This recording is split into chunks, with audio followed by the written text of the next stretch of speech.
সকলোকে নতুন এটা ভিডিঅ'লৈ স্বাগতম জনাইছোঁ। মন চন একেবাৰে ভাল নহয়। গোসাঁনীৰ যোৱাকালিৰ পৰা ইমান বেছি জ্বৰ। যোৱাকালি মাৰ ঘৰত গ'লোঁ যদিও শান্তিয়ে নাপালোঁ। আজিও ভাল পোৱা নাই, তাই ৰাতিপুৱাৰ পৰা উঠিবই পৰা নাই।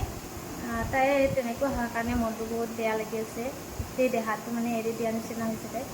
ঔষধ দিলোঁ তথাপিও ভাল পোৱা নাই। ইফালে ৰ'দ গৰম, তাতে আছে পথাৰৰ কাম। দেউতা মানুহজন এনেকৈ পথাৰত যায় আৰু আমি যোৱা নাই বাৰু। তথাপিও দেউতাহঁতক পানী চৰবত তেনেকৈ দি থাকিব লাগে। ইমান বেছি প্ৰখৰ ৰ'দত কাম কৰি আছে আৰু ঘৰত থকাতে মানে একদম অশান্তিৰ নিচিনা হৈছে। ইফালে গোসাঁনীৰ আকৌ বেমাৰে পালে, তাকে বহুত বেছি বেয়া লাগি আছে।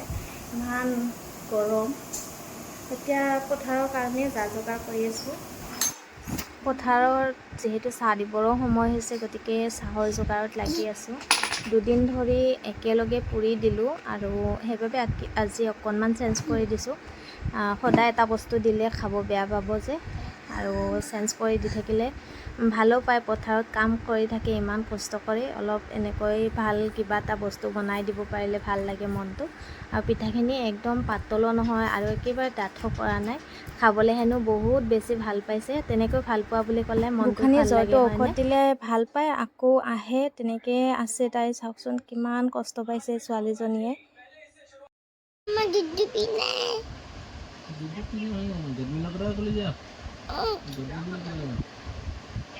ভোক লাগছে নেকি কলিজা? ভোক লাগছে তোমাক? এতিয়া কাপোৰখিনি এখন ল'ব লাগছিল তুমি। বাহিৰৰ এই পৰিৱেশটো দেখিলে ইমানেই বেছি চিন্তা হয়। চাওকচোন কিমান ৰ'দ ওলাইছে আৰু গৰম।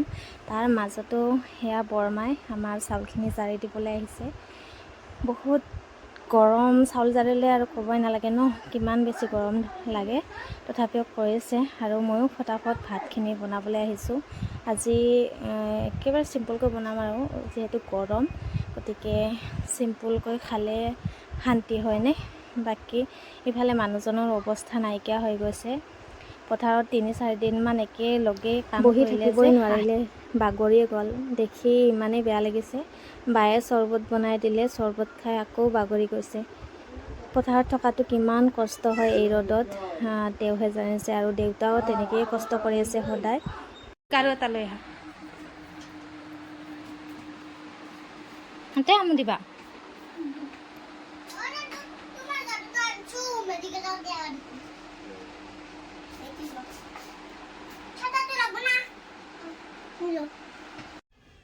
ভাত বাঢ়িলোঁ আৰু যিহেতু গৰম বহুত, গতিকে দিনত মাছ মাংস আনিবলৈ একদম মানা কৰিছোঁ।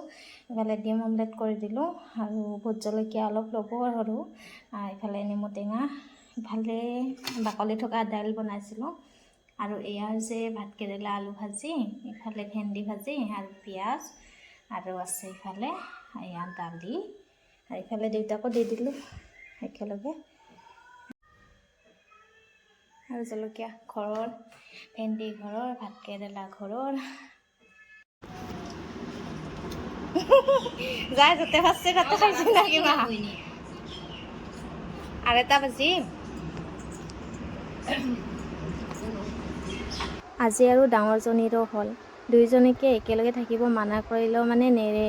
সিহঁতেতো ইমানখিনি বুজাও হোৱা নাই, গতিকে তেনেকৈয়ে থাকে দুয়োজনী একেলগে। আৰু এইটো তাকে ভাবিছোঁ, আমি ভাইৰেল জ্বৰ হ'লনে পলিঅ' খোৱাৰ কাৰণেই হ'ল। আগৰবাৰ পলিঅ' খোৱাৰ পিছত জ্বৰ হৈছিলে দুয়োজনীৰে, আৰু এইবাৰো হ'ল। এইবাৰ কিন্তু ভাইৰেলটোৱে হোৱা নিচিনা লাগিছে। তাকে দুয়োজনীকো অলপ উলিয়াই আনিছোঁ।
গোসাঁনী দুইজনীৰে মনটো অলপ ভাল লগাবৰ কাৰণে ওলাই আহিলোঁ খুৰীমাহঁতৰ ঘৰলৈ। আৰু তাতে আমাক চাহ দিলে, ভণ্টিয়ে ধুনীয়াকৈ বনায়। কিন্তু চাহ খাই থকাৰ মাজতে আকৌ জ্বৰ উঠিলে, ঘৰলৈ পতাপত আহিলোঁ।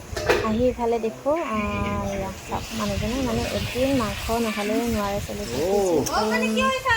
উপায় নাইকিয়া, ইমান গৰমতো দিনত খাব মানা কৰাৰ কাৰণে ৰাতি আনে। আকৌ ৰাতি বনাব ধৰিছে, মানে আনিব মানা কৰাৰ কাৰণে আৰু আমি বনালে টেষ্টি নোহোৱাৰ কাৰণে নিজেই বনাব ধৰে। বাকী আজিৰ ভিডিঅ'টো আছিল ইমানে। আশা কৰোঁ সকলোৱে শেষলৈকে চাইছে আৰু গোসাঁনী দুইজনীকে আশীৰ্বাদ কৰিব যাতে সোনকালে সুস্থ হয়। দুইজনীয়ে বহুত বেছি কষ্ট পাইছে, ইমানে মানে জ্বৰ উঠে, বহুত দুৰ্বল হৈ গৈছে দুইজনী।